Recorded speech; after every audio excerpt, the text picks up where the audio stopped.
أعوذ بالله من الشيطان الرجيم. بسم الله الرحمن الرحيم. أما يتساءلون عن النبأ العظيم الذي هم فيه مختلفون كلا سيعلمون ثم كلا سيعلمون. ألم نجعل الأرض مهادا والجبال أوتادا وخلقناكم أزواجا وجعلنا نومكم سباتا وجعلنا الليل لباسا وجعلنا النهار معاشا وبنينا فوقكم سبعا شدادا وجعلنا سراجا وهاجا وأنزلنا من المعصرات ماء سجاجا لنخرج به حبا ونباتا وجنات ألفافا. إن يوم الفصل كان ميقاتا يوم ينفخ في الصور فتأتون أفواجا وفتحت السماء فكانت أبوابا وسيرت الجبال فكانت سرابا. إن جهنم كانت مرصادا للطاغين مآبا لابثين فيها أحقابا لا يذوقون فيها بردا ولا شرابا إلا حميما وغساقا جزاء وفاقا. إنهم كانوا لا يرجون حسابا وكذبوا بآياتنا كذابا وكل شيء أحصيناه كتابا فذوقوا فلن نزيدكم إلا عذابا.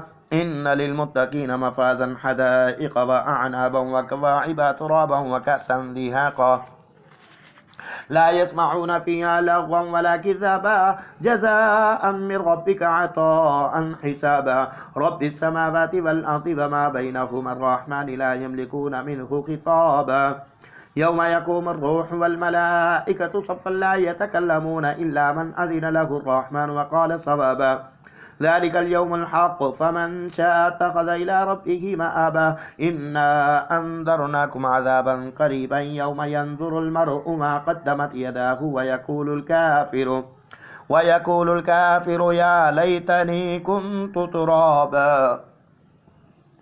والنازعات غرقا والناشطات نشطا والسابحات سبحا فالسابقات سبقا فالمدبرات أمرا. يوم ترجف الراجفة تتبعها الرادفة قلوب يومئذ واجفة أبصارها خاشعة يقولون أئنا لمردودون في الحافرة أئذا كنا عظاما نخرة قالوا تلك إذا كرة خاسرة فإنما هي زجرة واحدة فإذا هم بالساهرة. هل أتاك حديث موسى إذ ناداه ربه بالوادي المقدس طوى اذهب إلى فرعون إنه طغى فقل هل لك إلى أن تزكى وأهديك إلى ربك فتخشى فأراه الآية الكبرى فكذب وعصى ثم أدبر يسعى فحشر فنادى فقال أنا ربكم الأعلى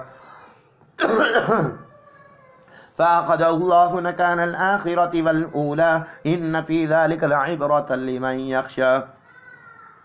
أأنتم أشد خلقا أم السماء بناها رفع سمكها فسواها وأغطش ليلها وأخرج ضحاها والأرض بعد ذلك دهاها أخرج منها ماءها ومرعاها والجبال أرساها